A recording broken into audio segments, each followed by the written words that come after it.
Hello, everyone. Welcome back to another FLP webinar. As always, I'm Ariana, the host for our webinars, and we have someone new joining us tonight. We have Austin Davis here with us for tonight's webinar about how to develop systematic approach to situational awareness. So, Austin has 30 plus years of experience in teaching law enforcement corporations and every type of individual imaginable on how to prevent, manage, and recover from crime. He's also the owner and creator of the Virtual Tactical, that Academy since 2012, which is a pretty long time, and personally trained thousands and thousands of people across the U.S. with his realistic VR use of Force Simulator. I love the hand animation.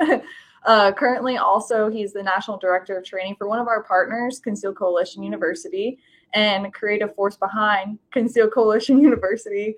And to top it off, he is the author of 3 books on de-escalation, low light, and situational awareness. Just beautiful. You're prepared.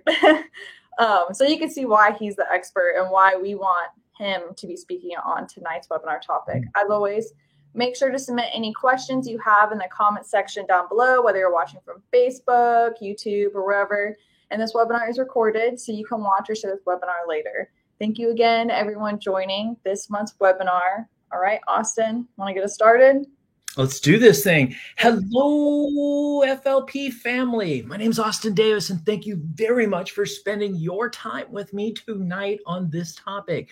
The topic we're talking about tonight is situational awareness, but how to end up with a more systematic approach to it. Now, the reason why I wrote a whole book on the subject and why this talk and why I have traveling classes about this topic is because after 32 years in the industry, I get these calls all the time. Austin, I need one of your classes. I go, great, I do a bunch of classes. What kind of class would you like? And they go, I want a class on how to shoot and how to be safer.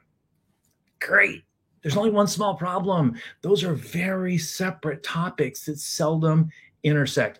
Really and truly, in my opinion, for whatever it's worth, if you really want to be safer, especially if you're a family member and you have other people that aren't as dialed into this topic as you, it's not as important to hammer on the gun or the pepper spray or the light or even de-escalation in a lot of ways, because situational awareness is the sort of foundation by which all that other stuff works. And it also makes a great gateway drug no matter where someone is and whether or not they're really into the weapons and the higher levels of protection. Now, before we start, I have a visual aid. Now, remember when you were a kid and you'd have show and tell? You'd go in like, oh, look, here's my seashell for my trip or whatever. This is my show and tell. We are going to show you a videotape of a skydive that I did last week. And I know a lot of you are thinking, wait, what does skydiving have to do with situational awareness? Actually, a lot, because one, the topic really crosses over, and I can use a lot of teaching points from this video, but number 2, if you're not situation aware when you skydive, you don't get to skydive the next time. So Ariana, if you will do me a favor, please, and click on, let's start the show at 14,500 feet above Texas. We are in the aerial plane. I see a little red dot there. That's an important light. What that's telling us is we're getting ready to jump. We hadn't ready to jump. Now, I haven't seen the green light. My buddy Carlos is with me, and 0795. I'm getting to a transitional space. Carlos, my buddy's got 9,000 jumps. And there we go. 1, 2, 3, and off we go. Now, at this point in time, almost everything we're going to talk about tonight about situation awareness is demonstrated here. Tactical pause. I took one more step before I went out. Transitional spaces, quadrants of attention, arousal levels, understanding baseline and anomalies. All these things we're going to talk about tonight are definitely related there. As you can see, I'm kind of doing my thing. And while I'm doing this, I have to be aware of everything. I'm falling at about 135 miles an hour. I've got to be aware of where my partner Carlos is. The other skydivers, I got to stay out of their airspace, make sure they don't get into mine. I'm doing what's called tracking now, which means I'm kind of getting over the drop zone to a better spot. A little early on my arrival point, so I'm going to do a couple of practice pulls while I'm there. One of the things I talk about is any trainings have to be recent, relevant, and realistic. So even in a skydive, I still take a couple of times to make sure that my pull's good and it's on time. And then we get to 4,500 feet. Pull, and we call off the suicide. And then my buddy Carlos kind of gives me a little of this, and we are back. Situation awareness. What is situation awareness? Well, the simplest and most basic definition I can give you, it is knowing what is around you and how that relates to you. Now, while that's very simple, and that's what I think it is, a lot of people have some other ideas. And that's kind of why I'm glad you showed up tonight, so I can give you 32 years of my insight as a police officer, a corporate trainer, and a security consultant on what it is. Because what it's not to me is hypervigilance. It's not that I'm sitting with my back against a restaurant, my head's on a swivel, my eyes are looking. It's not hypervigilance. The problem that I have with hypervigilance is if you think the whole world is out to get you and you're always just got one hand ready to go on the gun and ready to draw, you have two problems. One, you really can't tell what's going on because you can't separate noise from signal because everything to you seems to be a threat. So it's really hard for your mind to balance out. But the other side of the hypervigilance problem and situational awareness and developing a system to help you do it better is when you're chronically hyper-aware, quality of life sucks because you're actually, every day that you're jacked up about that, you're actually kind of already a victim of crime without even being victimized. So we want to make sure that when we're moving through our life that we don't become hyper aware or hyper complacent and we find a middle ground in it. The biggest problem I have with situational awareness, though, is something called magical thinking. A lot of my students tell me things like, Austin, situational awareness, I don't worry about that because I live in a safe neighborhood, or I only go shopping in them safe places. Which I find interesting because to me, this means, wow, there's some sort of magical Google map that the bad guys are working off, can't go robbing and hurting because that's that safe neighborhood. And a lot of people have also denial. And the denial is, well, yeah, crime's bad, but it'll never happen to me. And the problem with the theory of it'll never happen to you is you're not motivated to make those 2, 3, 4, 5 basic, systematic, simple changes done consistently over time that can really make a criminal's job a lot harder. If you think about it, a criminal gets to pick all the good parts of the crime. They pick the target, the place, the time, when it starts, when it stops. The only variable we get to control in that is opportunity. Now, when it comes to situational awareness, the other problem I got is a lot of people tell me, I don't need to be situational aware because got me a gun. The problem I have with, I don't worry about that because I got me a gun. Let's go back to the skydiving thing. When you say, I got a gun, I hope a bunch of things went bad before you went to the gun. It's like skydiving. When I jumped off that airplane, I've actually got 2 parachutes in that thing on my back, and they're very different creatures. One is my main chute, and it gets packed by a quasi-professional, and it takes about 7-8 minutes to do that. The reserve on the bottom, though, the thing that I go to when everything else has gone bad with that main and I cut it away or I have some sort of problems where I've got to have another piece of canvas over my head, that is packed by a FAA licensed professional. And it takes them probably 35, 45 minutes to pack that thing. And every 6 months, they have to repack it and sign off for it. And it's done in a very systematic thing. They even check off the tools they use to make sure they don't leave a tool in there. Doctors could probably learn from this. So if I have to just go, well, I don't really worry about how will they pack my parachute because I have my reserve parachute. That's like you saying, I don't need to be situation aware because I got me a gun. Now, why do we want to make it a system-based approach instead of tips? Tips for me do not work because tips are generally very hard to replicate time after time. Most tips are very broad-based and they don't work in a system. The other problem is we can't manage, we can't measure.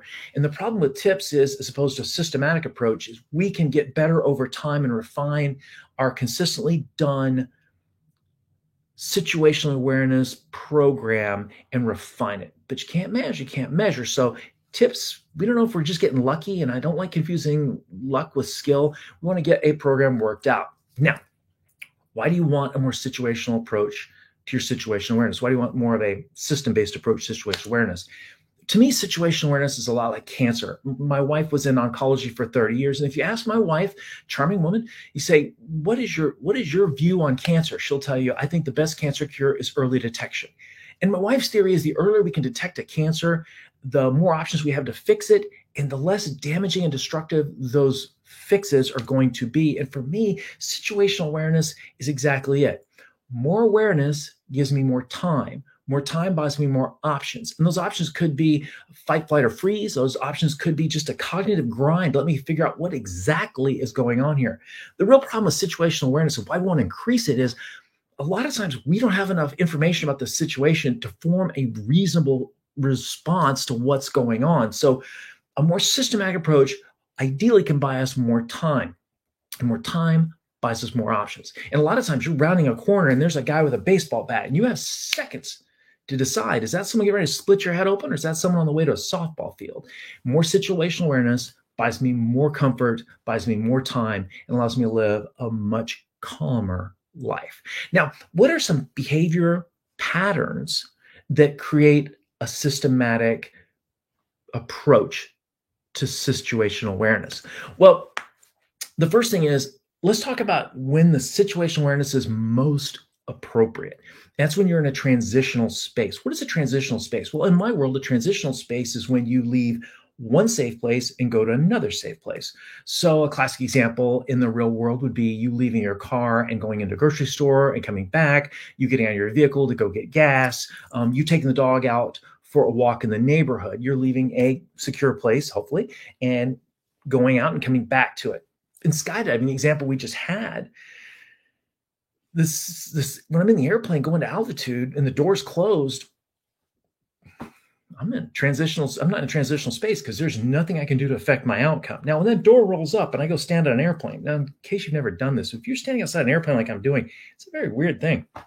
But the minute I start getting into that open door and I grab onto the bar and I commit to jumping, from that point when I leave the aircraft until I'm on the ground and then back in the packing room next to my locker, those are transitional spaces. And the whole rules of awareness work. And that's why I like having a systematic approach and a more enthusiastic approach about situational awareness, because you're going to find as you start developing the system, you're going to be a lot safer and more comfortable in your professional, your personal, your private, and your public life. This thing really does expand from skydiving to taking your kids to school. And this is something that, again, I want to make sure you can take this thing and it's a nice little package that you can take and teach the people you love and care about how to have a more systematic approach to it. Now, when we talk about situational awareness, we have to be aware, but aware of what? The problem is we can't measure anything unless we have something to measure it against. You know, how big's a jumbo shrimp? Well, you kind of have to have another shrimp to kind of figure that out.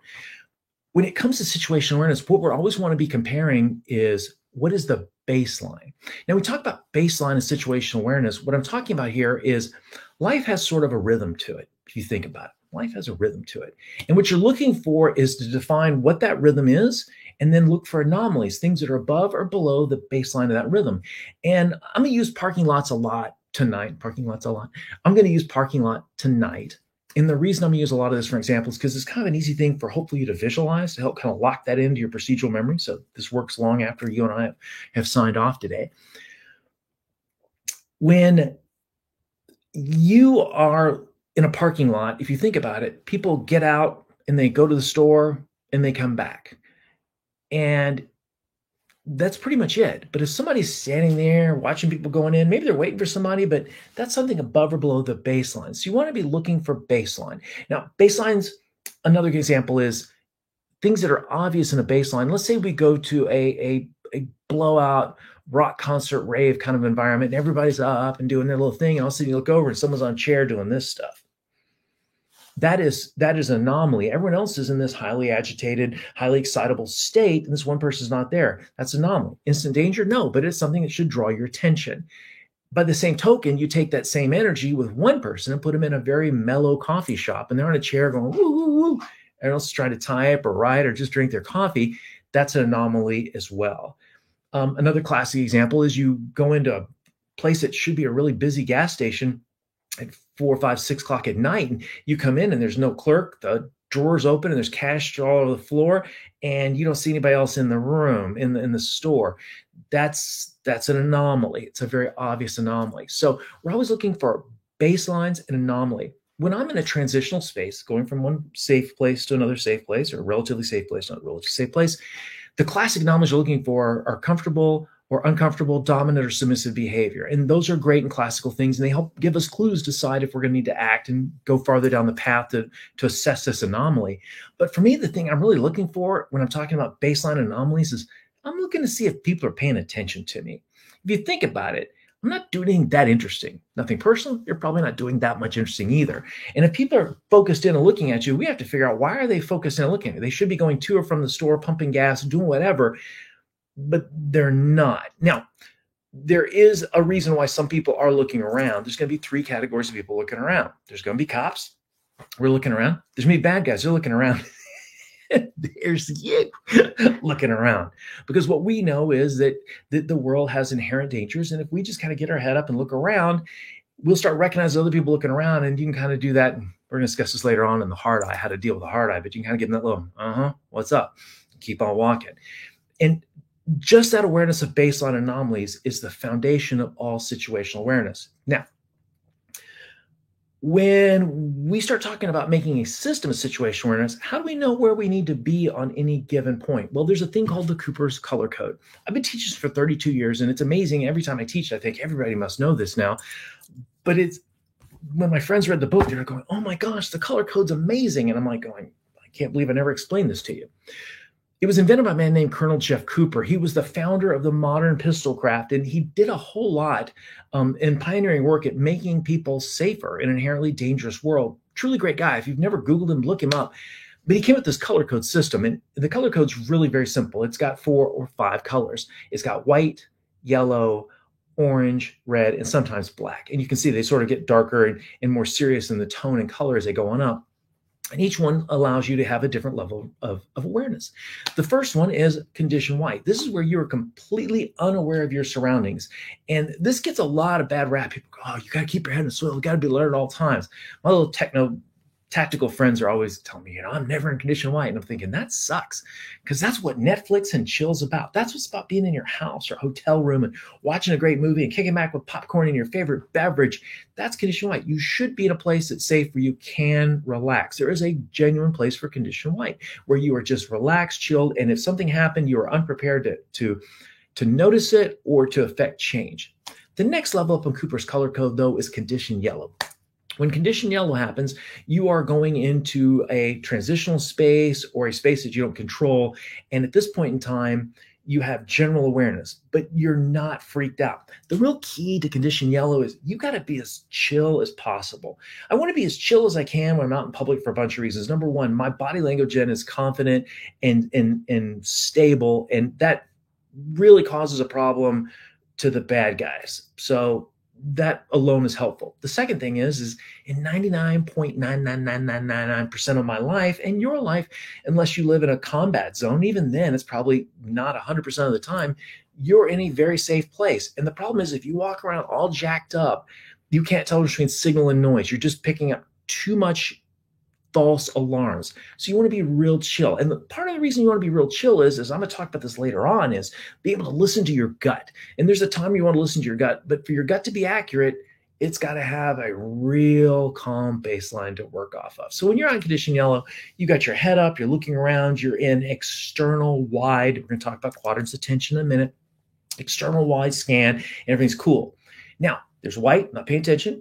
Yellow means a little more. I'm looking, but there's no threats. I'm just here, just chill as can be, just observe my world. Condition orange, something kicked off and you go, that ain't right. Something about that just doesn't feel right. Person, place, or process, something here is not good. You know, you're coming out of your mall, your store, and you look out underneath your car from a distance, and you're leading with your eyes. All of a sudden, you see a set of legs. You don't see a set of body. We got 2 problems here. 1 of 2 problems. One is somebody's crouched behind that car looking to hurt you. Condition orange paid off. Okay, I blocked them, or someone just threw away a pair of legs. Either ways, I'm probably going back into the Walmart or the Target and kind of avoiding it. when you're in condition orange, you see a specific threat. Now, the bad thing about situational awareness and a systematic approach to it is you can have anything you want, just can't have everything. So if you're really hyper aware, you can have that, but you can't have the relaxation, which allows you to separate signal from noise. If you're too casual, you're going to be able to tell if something goes wrong, but you won't be dialed in enough to see it. So when you're condition orange, your focus narrow, but then you lose all the situational awareness. So we have to kind of give it up. Condition red means I'm in conflict. The problem with that is my arousal rate is going to go very high. I'm going to start having some physiological changes because I know I'm getting ready to go into combat or potential for combat. Anytime I go into combat, there's going to be greater than zero chance that you're going to survive this without having death, serious bodily injury, going to prison, having a tremendous loss in civil liability, or become a social pariah. And when that happens, all these metabolic changes happen. And now you got to fight through not having fine motor skills, reduced peripheral vision, auditory occlusion, a whole bunch of these sort of neurological changes. Then the last one, some people put in, some people don't, is condition black. And condition black is when you just sort of go into just freeze mode. You become overwhelmed by events. The scariest part of the color code is if you're in condition white and something happens, you go right to condition black, you're overwhelmed, and you didn't get a chance to prepare for any of the middle stuff. So you go from looking at your phone to, oh my gosh, they appeared out of nowhere. What the color code system allows you to do is allows you to dial in exactly where you need to be. So if you're cooking dinner and you're having time with your family and friends, enjoy cooking dinner and have time with your family and friends because you're in your secure location, and hopefully the physical structure of the building around you that you're in will provide you with protections that you can relax and calm down and let the cares of the world go away. Condition yellow, though, is one of those places you want to take a tactical pause when you're getting ready to leave a transitional space. Whether it's an airplane you're getting ready to jump out of, or you're walking in and out of your office in a parking garage, or you're leaving your house to go walk the dog, or you're leaving your hotel to go into a city you're not prepared for. You want to just take a second and go, okay, I'm going to look wider here, and I'm going to start trying to take a few beats and try to figure out what's normal here, and back to that baseline, while you're looking, I do a lot of overseas travel. And one of the things I look for is a lot of times when I come out of my hotel, I'll just kind of sit there when I'm in a new country for a while and just kind of figure out what's the vibe here. And what's really interesting is, after dark, I may notice the vibe during the day was there's a lot of single women walking by themselves, and that's okay. Then all of a sudden after dark, I don't see any kids and I don't see unattached women walking around here. I just see a bunch of men looking around. And that tells me that things have changed. But again, that's condition yellow. That's looking for baseline and trying to read what's going on, and just if there's an anomaly there, make note of it. If I do see an anomaly, though, that strikes me that could be a problem, that moves me up to condition orange. And this means I just go, okay, I've got to focus in on that. Problem is, wolves travel in packs. And we are seeing a lot more trending of criminals having multiple attackers. So just because you see the one guy, make sure you keep your situational awareness around you. Don't get so fixated on one person you miss the guy coming up behind you to whack you to take your watch and your wallet. And then condition red is when the changes start happening. We go into combat. Hopefully we can cut this thing off at yellow and see this thing and then make a change. Hopefully we can get to condition orange and see the specifics and go, wow, I recognize the irregular patterns of movement or whatever cued me into there's a problem to this thing, or they're paying attention to me and we shouldn't have them paying attention to me. If we get to condition red, we know that we've got a situation we're going to have to make a decision on. We're going to come to how to do that later on. But if we get to condition black, we're overwhelmed. Now, when you're in these quadrants of attention and you're looking for what is the baseline and what are the anomalies of life in there that could or could not be a threat or things that need to have your attention, how do we actually look for trouble? Well, the problem with looking for trouble when you're looking for trouble is trouble's seldom there when you're looking for trouble. But to look for trouble, we have to understand how our eyes work. Now, if you're looking right now at me, at my face, you're probably going to have a hard time noticing that everything else backs away. My firearms legal protection, the people who helped me with the fight after the fight in my family, yay. The Concealed Coalition family, shout out to Concealed Coalition fam. The compliance is not a guarantee of success in my on-air. If you're looking at me, that all vanishes. But when you start looking at that, you'll notice that my face vanishes. The vision is really broken down into two things. We have central or foveal vision, which is sort of a spot of attention that kind of moves around that you work on. The more you focus on the details of that, the less you lose on the outside stuff. If I'm trying to look at everything in this picture, I lose all the detail, but I get to see motion and movement quite clearly. The problem with these two visions is they need to be operated differently. Now, first off, the central foveal vision. I'm a field training officer. I'm an old cop, okay? I've been one forever. The problem being an old cop is they make you a field training officer. You got to go train the baby cops, okay? As you can tell from my temperament, I'm a pretty cheery guy, but I have a hard time with the baby cops sometimes. But the problem with teaching the baby cops is it's really hard to teach them about gaze control, about where to fix their attention. There's a difference between a 30-minute cop and a 30-year cop. And a lot of that is how they control their gaze. There's actually, from Forsyth Institute, they did a study about this. It's very interesting. If not, Google it up and look at it, or email me somehow and I'll talk to you about it, because I love this geeky out stuff. But where you look on that little spot needs to be something you're thinking about consciously. And the reason I think about this is when I train the baby cops and we're getting ready to do a traffic stop, we have to be, let me skip back. I'm getting ahead of myself just a second. So central foveal vision. The problem with that, though, is we have another type of vision, which is this horizontal band or peripheral vision. Your peripheral vision works in a horizontal band like this. Now I'm going to set you up, and I'm not setting you up for a failure. I'm setting you up to learn something. Do me a favor. Look right here at the tip of my nose. Right at the tip of my nose. While you're looking at the tip of my nose, I want you to slowly draw your head down, your chin down, but keep trying to look at my nose. Keep trying to look at my nose. Keep trying to look at my nose. Lower your head. Lower your head. I disappeared, didn't I? When your head gets down, you really can't see above your central foveal vision. That little spot, when it's down here, I can't see here. When it's here, my horizontal vision works this way. When I look down, it works this way. If I ever want to design a universal victim calling signal, here's what I would recommend you do. Walk out in public and seem like you are submissive and you're uncomfortable. Drop your chin down and walk on through the world. You want bonus points? Pull your phone out. This is like a dinner bell for bad guys, because what's going to happen is you're literally walking with blinders on, because your horizontal vision and your ability for your foveal vision, which doesn't look above your line of horizon, is down here. It's literally like walking with blinders. And if you don't believe me, after 32 years of hearing my students' stories and being a police officer, what I always hear from the victims, he appeared out of nowhere. I looked up and there he was. Well, apparently we have either one of two situations. Either we have a lack of people having really good situation awareness skills, or somehow the bad guys have an invisibility cloak. I'm going with A, not necessarily B. So to look for trouble, we have to physically keep our chin up, so we have our peripheral vision working in this, and we have to be conscious of where we stare with that central or foveal vision. And that's called gaze control training. Now, back to being a field training officer. When I have baby cops, it's very different than working with experienced officers and we're making a traffic stop. You're making a traffic stop, you have to be very aware of something called quadrants of attention and where your gaze is fixed. And there's basically 4 quadrants of attention. And this is kind of sounds complicated, but it's really not. And it goes very well with learning about this central foveal vision and peripheral vision. You have internal narrow, you have internal broad or wide, you have external wide, and you have external narrow. Internal narrow is when you are inside yourself. I'm scared, I'm lonely, I'm afraid, I'm on my phone, I'm thinking about something. You're completely detached from the world around you. You're in condition white. When you're condition white and you're in a secure place, that's great. But if you're in that internal narrow quadrant of attention, you have no ability to foresee or to protect yourself from any threats that come in. So if you're out in public in a place that's a transitional space between one safe place and another safe place, and you're in condition white in that internal bubble, and especially if you look like you're submissive and you're uncomfortable and your head's down and you're an internally focused, narrow control, that's a dinner bell for bad guys. But if you're in condition yellow, and you say, wow, I'm in condition yellow, I'm going to keep my chin up so my horizontal peripheral vision works just fine. I'm going to be very, very careful about where I'm looking with my central or foveal vision. And I'm going to understand that sometimes I have to be in a wide situation and sometimes I have to be in a narrow situation.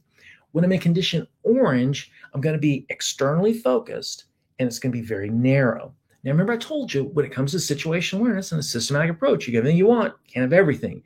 So when I'm looking for trouble and I'm in that wide vision, man, in condition yellow, I can see everything. But the minute I go, wow, I've got somebody in orange and I focus down on that, I lose peripheral vision, not only for the things around me and behind me, but also the things behind them. And I need to also remember, if I'm in a situation to where I may have to go to a firearm, I've got to be sure of rule number 4, the 4 Bs, be aware of what's before, beyond, beside, and beyond. And when we're in that situation, I need to not only get so focused on the person who's got an imminent lethal threat that I may have to respond to, but I've also got to look behind them. Because if there's a whole bunch of bystanders, so there's a school bus of children, I've got to know about that as well. So when we think about situational awareness, it is about preventing a unwanted criminal act, but it's also awareness about what's going on if you do have to use force or scale up force or scale down force. So that's kind of how we have the quadrants of attention. When you're doing a traffic stop and I've got my baby cops there, invariably when they get out the car, they're so focused on the car that they run a risk of getting hit by the cars coming out. When I get out of the patrol car, I've got to keep a wide external view because I got to make sure I don't get hit by somebody on the roadway when I make it. As I come on up to the car, the closer I get, I've got to start taking that wide and come on down and focus on real narrow. What's real sad, though, is when you have an experienced officer, they come up and they glance, hands, whole body, waistline, and they're looking through the whole car. My baby cops tend to just focus in on their face, and they don't see the gun on the console. They don't see the dope on the floorboards. They don't see the other people in the car moving on around. Now, as the owner of Virtual Tactical Academy, I've spent the last 12 years traveling the country with my simulator, my virtual reality simulator. And I have over 1,000 scenarios with live actors and branching video. If you never played it, it's like the best video game ever. And because it's used with simulated guns, I'm in front of and off to the side with my students. I'm watching their eyes. And so many of my scenarios, you're dealing with somebody who's in your house, a robbery in your office or whatnot. And a lot of times there will be a gun on the table or a weapon. And when that person goes to it, my student's shocked. And we stop it because I always stop when things go wonkers because you're not there to get gotcha'd. You're there for me to kind of go, what are you seeing, what are you hearing, what are you thinking? You want to try it again. And I'm trying to promote this in a way that goes in your procedural memory. So when you get freaked out, this is the behavior that pops out. This kind of those neurons that fire together kind of wire together. And what's interesting is when I have my experienced officers there, man, they pick that wingspan area up really quickly. So this quadrant of attention and gaze control is really important if you're developing a system.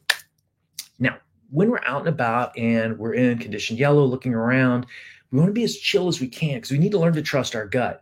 And again, the problem is if you walk around all the time, handing your gun ready to shoot the first person pops out, you can't separate signal from noise because you've got so many threat things coming in that it just clouds the system. Be as chill as you can. It makes your life better. It makes you like Austin Davis. And as you walk on through, you are calm and you have an air of confidence. And trust me, this is like kryptonite for bad guys if they were Superman. It's really helpful. And it's just a great quality of life. You will age better. Trust me on this. But if all of a sudden something just kicks off and you feel it in your stomach, you think, why is this going on? You need to listen to that. The problem with situational awareness is, yes, ideally it's about observing what's going on around us and knowing how it affects us. But a lot of times our subconscious is working so fast and picking up clues. And if you got a feeling that something's not right, this person's walking towards you and you just think, man, this is not good. You need to have a bias towards action. That means get offline and decide what to do. But you need to learn to trust your gut. We're going to talk about exactly what to do when that hits in the next chapter here, what we're getting to. But really and truly, be as chill as you can. And if that little alarm in your system says something's not right, you need to listen to it and have a bias towards action. At worst case scenario, it costs you a little bit of time. Worst case scenario, you turn around, go back in the store and grab another shopper, or you figure something out. But have a bias towards taking action to make safety. Do not have that denial of, oh, I don't want to embarrass myself, or maybe it's a false alarm. If that gut goes off, that's your situation where awareness working system working at a really high level. And then one final tip before we decide what to do if we spot trouble, and that's called a tactical pause. You notice before I jumped out the airplane, before I climbed out the plane, I went back in and looked one more time because I'm leaving a transitional space, and even though Carlos had 9,000 jumps, I did not see the green light. I looked back in and like, if my pilot says that green light's good and I'm okay, but if I don't see that green light, I'm not going. And that was myself. That was a tactical pause. One of the things I have a hard time training my baby cops on is when we pull up to domestic or whatever, man, they want to park the car and hop on out. Man, my attitude is, man, let's just take a beat. 2 beats, 1 beat, 2 beats. Let's just see what's going on here. Where's my head at? Where's my locus of control? Where's my focus? Where's my tension? Am I in condition white or am I condition yellow? Or I've already jumped to red when I should be back at yellow where I have casual, broad, situational awareness. So a lot of times for you in a transitional space, just take a second. Just do a real quick inventory of, where's my tension? Where am I at with the color code on this situation? And also I want you to make some very important decisions before you enter into that space. The last topic before we talk about what to do when something does click off and you do recognize you have a problem is, before you enter any transitional space and tonight, make some decisions about life. For me, it's real simple. I'm going to try never to turn a property crime into a crime of violence. For me, a firearm is a very narrow tool for a very limited set of circumstances. For me, those decisions are, it's only to save human life, it's not to harm innocent life, and it's only used as a tool of last resort. And then finally, the 5 things. The decision that I made is about the 5 things. If I'm ever in a bad critical situation, I don't have to understand where my order of importance is in my family, because there's 5 people that I will die for, I will go to prison for. And if I make a mistake and I end up dying, getting permanently injured, or going to prison, and if any one of these 5 people are okay, I'm fine. In my program, I'm a sacrificial lamb. And those 5 people are very simple. It's my wife, Penny. It's my son, Justin. Love you. Shout out to you, man. Best thing ever happened to me. My brother, Don, my niece, Sarah, and my mother. I don't have to think in a critical situation with situation awareness when it pops up and time is not my friend and I don't have enough information to make it out. I'll have a bias towards action because I know for those people, no matter what's going on, I will take action. And the reason I want to define that is because in a lot of times what's going to happen is we're going to find ourselves in a situational awareness situation where we think we have a bias towards action and it's for a third party. I need you to make that decision well beforehand of who you will and will not go to prison for, who you will and will not end up losing everything you own financially, and who you will and will not be a social pariah. Now, does this mean if you see something going on, you can't get involved? Of course not, but it doesn't mean I have to get directly involved. I can get on the phone, I can yell, hey, there's a problem, I can get pepper spray, I can go run and get help.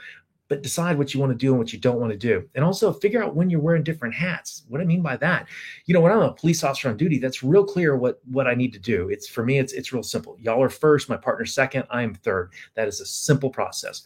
When I'm off duty and I'm by myself, that's a very different situation on those 5 people plus in helping a third person. But when I'm off duty, I'm no longer Officer Davis. I'm with my wife. I'm husband Davis. I have a different set of responsibilities with that third party incident. With my son, a very different thing. So the more of these decisions you can make beforehand on who you will and will not get involved with and who you will and will not put yourself in legal, moral, and physical jeopardy, the better off you're going to be when those early warning signals kick off and say, we have a problem. Okay, what do you do if you spot trouble? Well, first off, tactics. Anytime we have a situation we spot trouble, you're only going to get 3 choices. Now, when we talk about tactics, it doesn't mean growing a beard and getting a bunch of tattoos and talking about how you killed more men than unfiltered cigarettes and malaria. It is about controlling the 3 variables, and that's time, distance, or safer angles. Time. When you pick something up with your system-based situational awareness that you feel it's an anomaly, this ain't right, you have to decide time. Do I want to act right now, or do I want to wait until it's better in my favor? And a lot of times you have to really make a decision when you have enough information. And the real problem with this time thing is if when it comes to using force, if you overreact, you're going to be in legal trouble. If you underreact, you're going to be in physical trouble. Where that line is, I don't know, because it is situational dependent and it's a very fuzzy line. And that line changes almost from day to day and location to location around the country. Next thing is distance. Do you want to get farther away? Or do you want to get closer? If I've got a Palm pepper spray, my favorite keychain model, and it's got a 10 to 12 feet, and the guy's at 16 feet, and I think he's getting ready to toss hands with me, and I want to shut this down. I'm going to need to close this down to 10 or 12 feet. Otherwise, I may want to get some more distance. And then safer angles. When it comes to safer angles, if I can just take 1 or 2 steps and all of a sudden put a car between me and the bad guy in the parking lot, I can put a picnic bench, I can put an oak tree, all of a sudden just that angle and that time off can really make a big difference to give me more safety and more time to think about this and respond. If you get a hard eye from somebody, you're coming out and all of a sudden you notice they're noticing you and they're giving you that hard eye. It's a real simple policy. First thing is don't ignore the hard eye. They are testing you on this deal. So the first thing is don't ignore it. Second thing is keep them in visual range. And the third thing is find a way to tactically retreat if possible. For me, most of the time to give me a hard eye, basically what I'm doing is I acknowledge, hey, you're human, I'm human, I see you. I give them a sort of a sup. Don't say the sup part, but just kind of give them one of those. And as I pass them or as they're working with me and trying to close those angles, I've got to keep them visual and do not ignore the fact that wolves travel in packs. If there's probably one, there's probably more than one, and you always need to be looking for the next one. When it comes to situational awareness, one of the pre-stage ideas you can also do is when you deal with somebody and you think this is really a problem, I want you to categorize people in 3 simple piles. It's going to upset some people. I'm very sorry about that. But in my world, there's only 3 types of people. There's good people, there's bad people, and there's unknown people. Human beings only communicate 2 ways, force or reason. That's it. Good people you can talk to. They're reasonable. That's what makes them reasonable and good people. So if I'm walking out and all of a sudden I make an unusual beeline towards you because I'm going to my car and you don't know that, and also you throw your hands up, hey man, back off, you're freaking me out. If I'm a good guy, what am I going to say? Whoop, I'm sorry, I'm just going to my car on the other side. I'm going to take a long walk on around because that's what reasonable good people do. But somebody makes an unusual change in motion towards you, a regular arc of travel, and they come up to you and all of a sudden you say, hey, man, back out, you're kind of freaking me up a little bit. And they start going, man, what are you all jacked up for? And they start closing the distance on a forced closing. You probably got a bad guy on you. And at that point in time, we better have that next process we're going to talk about. But then if you have an unknown, just see if you can get a micro compliance out of them. Hey, man, if you just back up, I'll talk to you. And the problem with the unknown people is usually they come in with with some sort of social contract, some sort of consensual contract. Hey man, I think you lost $1. I have a flat tire. Do you know the way to the mall? Hey, I think I went to school with you. They're going to say something to make you kind of think for just a second, do I really know this person? I don't want to help them out. At that time, they're closing in on you, because remember, they have to get close enough to get hands on you or to get close enough to project force. So at that point in time, you want to make sure you back them on off. I do a whole bit of that in the de-escalation class and the de-escalation book by my wife and I. I'll make sure you get that off Amazon. Now, verbal commands. Let's talk about this for a second. I've been doing the Virtual Tactical Academy thing for 12 years. It's thousands and thousands of people. When I have police officers in there, man, they do verbal commands just fine, because for generations, we've been talking people, dangerous people down. We've been giving commands. We own our space. We control our scene. And for civilians, it's a world of difference. It becomes a real difficult problem for y'all to try to talk and project and figure out what to say. And really, unless you're in a simulator, there's no way to really practice it. Verbal commands, though, can be put in a very simple thing. You either want to freeze them, pin them, or move them. Freeze them means just freeze, don't move. If you ever have to pull a gun and you're like, man, I'm behind the curve, man, just yell freeze. That means don't move. I'm so freaked out right now behind the curve. I need you not to move a darn thing while I sort this out. So freeze is universal. Just stop in place. That way, if they make a furtive movement, you get to make your decision based on information. And that's going to be a really tough choice. That's why I want you to make sure you see this before we get to that. The pin them means, look, I don't care what you do with your hands, but don't move any closer to my daughter. Don't move any closer to the door. Don't move any closer to me. And then the move them is, look, if you'll back up, I can talk to you. If you leave the house, we're going to be okay. So we need to have verbal commands. We're going to have a whole webinar next year on nothing but verbal commands. Trust me, that and ready positions with a handgun, two things we got to spend some time on. So look forward to those coming on up, because I trust me, we're going to be doing those next year. Now, if you have somebody come into your space and you feel bad about it and you don't know what to do, just remember these three things: ask, tell, make. Ask, tell, make. Texas cops been using this forever. It came out of verbal judo. It's real simple. First off, just ask them, hey man, can you back up a step? I had a rough childhood. You're kind of triggering me. Hey man, can you back up a step? You're really close to my son or my dog or my child, and I'm not comfortable with that. If these are good people, they're going to back up and comply. But if they start closing in and ignoring you, that's called a non-negotiable no.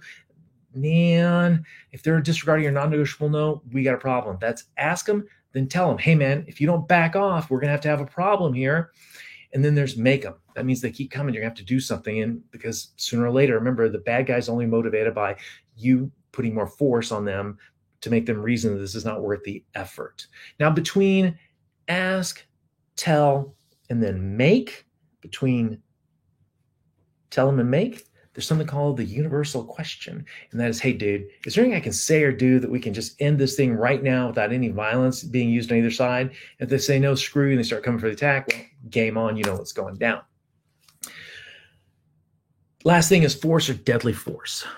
The real problem I see is a lot of people, I see this because I work with simulators, I see people in realistic situations, and I've done this for years and years and years, is when they're out there with situational awareness, they get behind the curve, and all of a sudden they think we got to go to gun. What I want you to understand is when you're out in public, there's actually two options we're going to have. There's ordinary force and there's deadly force. And so hopefully situational awareness, it will help you read the situation to decide, because the only time I can pull my gun, display my gun, point my gun, and shoot my gun is when I think there is a legitimate means that it's an imminent lethal threat. And if I don't stop them right now, there's going to be death or serious bodily injury.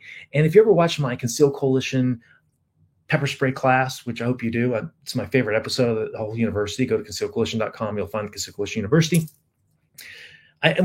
My pepper spray class, I open the line with, in 85, 90% of the cases in a simple assault, your firearm is 100% the wrong tool. Because again, for me, a firearm is designed for a very narrow set of circumstances. And that is to save human life, not stuff, not harm innocent life, which means you don't shoot the wrong person or shoot people behind them innocently. And you shoot past your ability, outrun your headlights and shoot faster than your ability to shoot accurately, and tool of last resort. So hopefully our situation awareness keeps us in, because the problem is a lot of people walk around with just a gun in their hand and no situation awareness. And all of a sudden they find themselves overwhelmed in the situation. They pull that gun reflexively, and now they are the criminal because they're not acting proportionally. So I want you to think about your situation awareness being not only about where the attacker is, but also about what's really going on here. Because a lot of times we don't have enough information to fully process this. And before you decided it's time to pull lethal force and present that firearm, please know what's going on and know that's a proportional response. Because when you do this, you're going to be judged by IRAP. Were you innocent? Was an immediate threat? Was your response reasonable? Was it avoidable? And were you proportional? I am running long on time here. I hope you got something out of this talk. What I want you to understand is system-based approach to the situation will also make you a whole lot safer. Again, as I said in the opening, I get calls all the time. Austin, I want to learn to shoot a gun. I want to learn to be safer. Those are very separate topics that are only seldom cross and intersect. Even if you have people in your life that don't like guns, they don't like pepper spray, they don't like really powerful defensive flashlights, they're not really into the same things that the kind of people that watch a webinar and come to my seminars are, please don't push the gun on them. Please don't push the pepper spray on them. But please take these concepts and work with them so they become more situation aware. If you can do nothing but the people you love and care about who are not friends of having a means to protect themselves, if you can just get their head up, have them learn to scan in a systematic place, teach them how the central foveal vision, peripheral vision works and why looking down does not work, teach them what a baseline is, what's above and below the baseline, teach them the Cooper color code system, and explain to them about quadrants of attention, they are way ahead of most people. And if you want a simple solution, go to Amazon and buy the book and send it to them for Christmas this year. The books are now on Amazon. I kind of feel like I made it. So that's pretty cool. In closing, you can go to concealcoalition.com or virtualtacticalacademy.com and see where I'm going to be. I travel around. I have very few dates left for this year, but I'm going to be doing a lot more traveling and training next year. I'd love to see you. Please don't get freaked out about my system. It's not really like a gotcha game with a video game. It's really more like an escape room. You're just trying to work your way through the problem. Anytime you lock up, we just stop and I go, what are you seeing? What are you hearing? What are you thinking? How about this, this, and this? You want to try it again? Yeah. And you keep working it through until your brain goes, yeah, this is how I would solve a problem like this. And it's based on some very practical and very common situations you'll run into. So I'd love to see you in this. And as I like to close out every one of my presentations, never forget, be a guardian always and a warrior when needed. That was perfect. It was a little long for perfect. Like 35 minutes and I had to cut some stuff out. You're all good. You're all good. Obviously, like some of the comments that came through, they all loved it. So this is great. But thank you all. You didn't even ask for free books. Man, you got cred. I'd ask for free stuff. You got any of them shirts? Well, I'll trade you polos. Polo for a book. I'll give you. You probably already have FLP polos. So I don't know. I have FLP polos. That's okay. The problem is they're all John Brand size, so they're kind of like they look like a beach cover up for me. So that's true. But thank you, Austin, for a very engaging and informative webinar. If you're watching this webinar, then most likely you're continuing to learn about ways to protect yourself. If you ever do have to defend yourself, then what happens after that? Before we wrap up this webinar, I'm going to discuss what Firearms Legal Protection has to offer for you. Firearms Legal Protection offers several different memberships to whoever is interested in signing up for legal protection. These plans are divided into individual plans and a family plan, which some benefits and pricing vary state by state. For the purposes of this webinar, we will look at our most common plans and benefits that are available in most states. The individual basic plan includes protection in your state of residence. It also includes uncapped payment of attorney fees for defense of criminal and civil cases. Firearms Legal Protection memberships also extend to all legal weapons, including non-lethal weapons. With the individual basic plan, you also have Defense of Extreme Risk Protection Orders, also known as red flag laws. All plans have access to the 24/7 emergency attorney answered hotline, so no matter a time an incident may occur, you can count on our hotline and an attorney will pick up for immediate attorney-client privileges. You also have access to the MyFLP mobile app and one of our recently added benefits, expungement of criminal record on non-conviction incidents.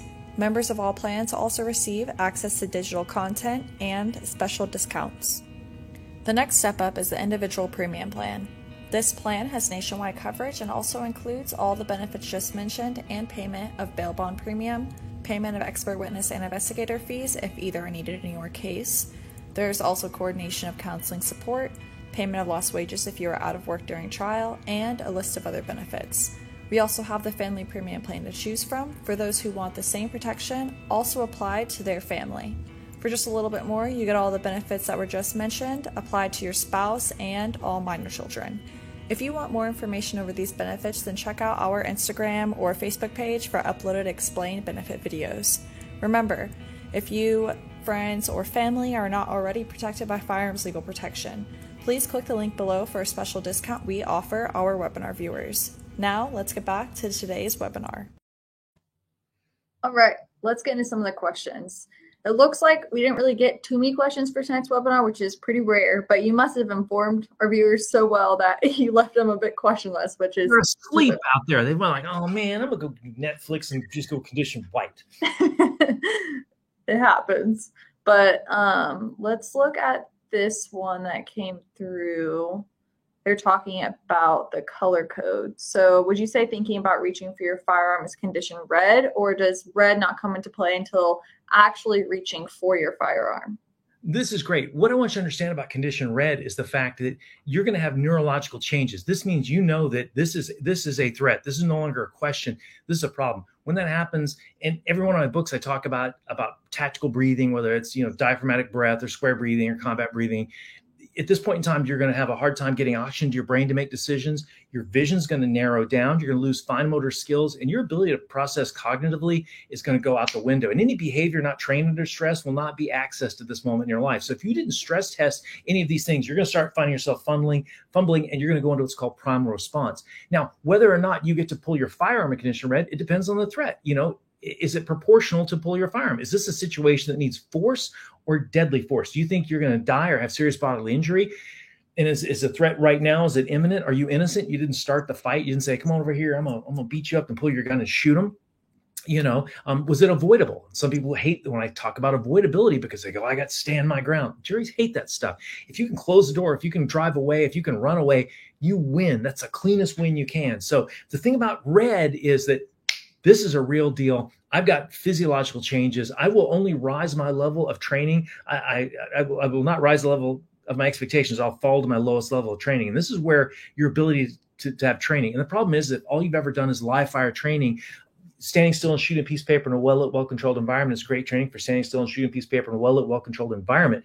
It has very little to do with the complex nature and cognitive abilities. You're shooting in the lowest cognitive state you possibly can. And now I've got you in condition red. You've got to make a life or death decision. This is the first time ever. That's why please, let's put some FLP VTA things and let's hit the streets and let's go talk to, who is this? Carol. Let's talk to Carol about this.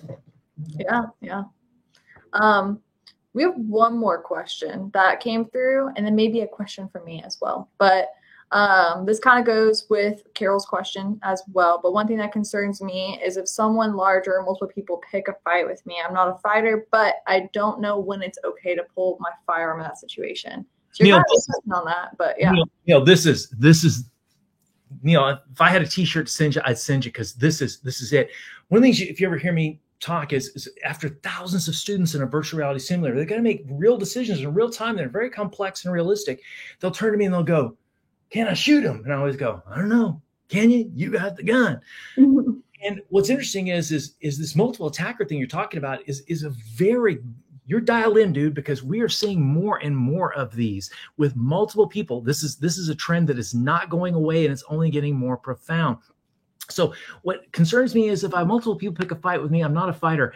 What you need to understand about that situation is you are overwhelmed.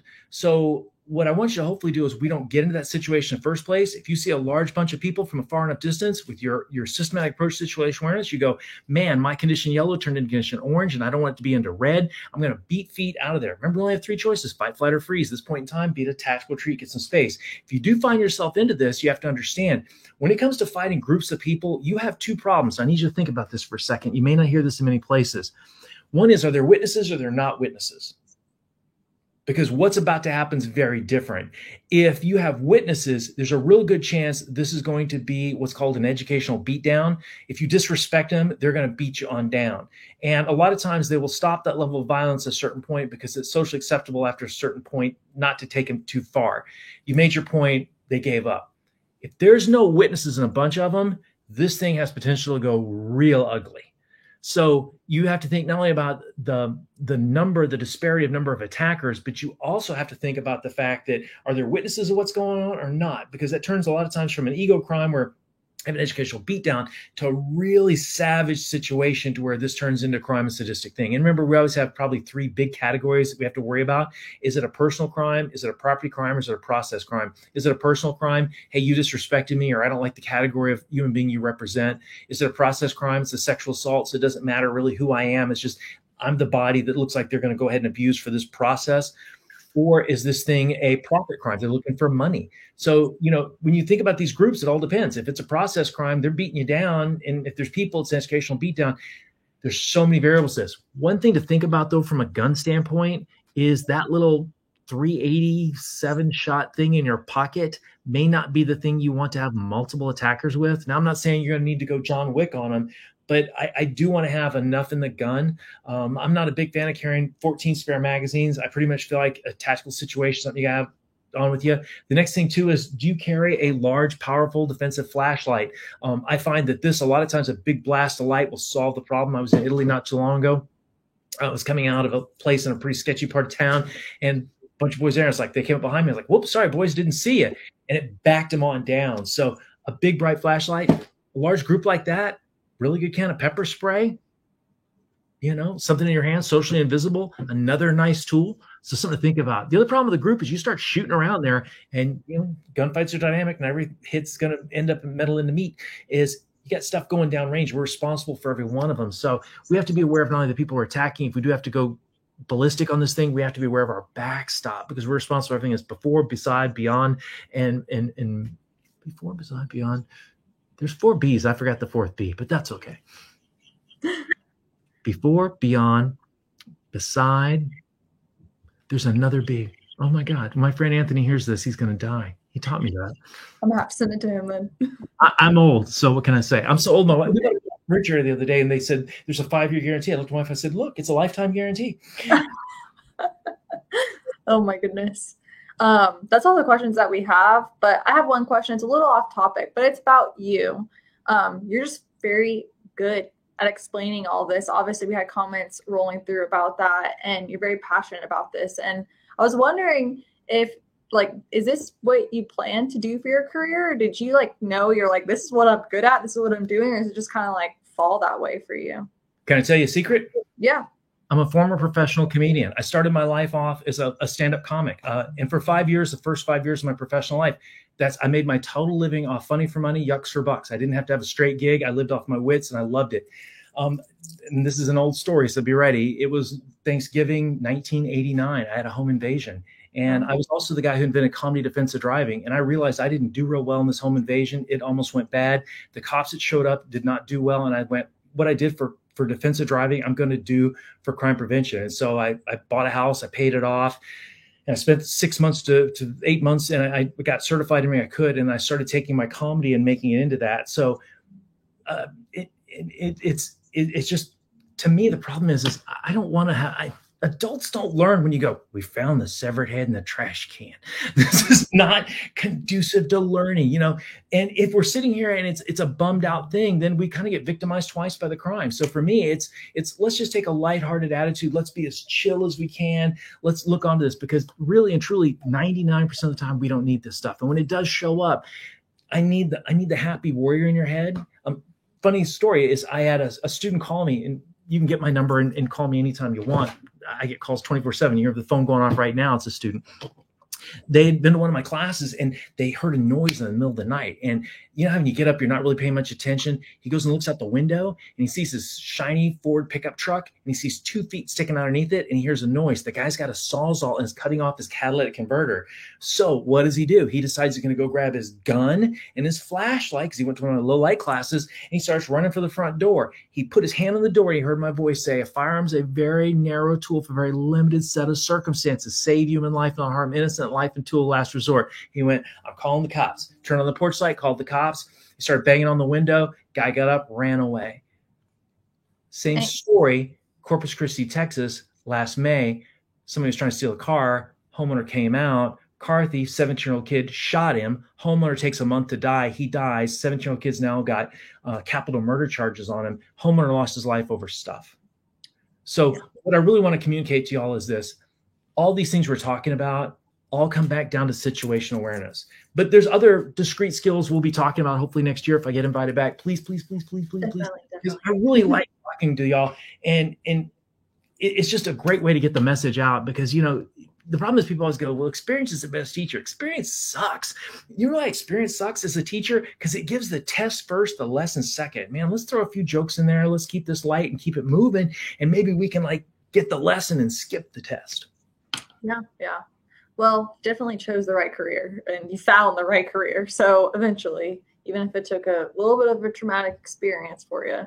But the thing though is I know what it's like to be in my home and have two guys kicking my door. What happened was I'd moved into this apartment, and 2 days later, right at Thanksgiving, they were selling drugs in my apartment. These two idiots came in and decided they're going to come steal the drugs and beat up the drug dealer.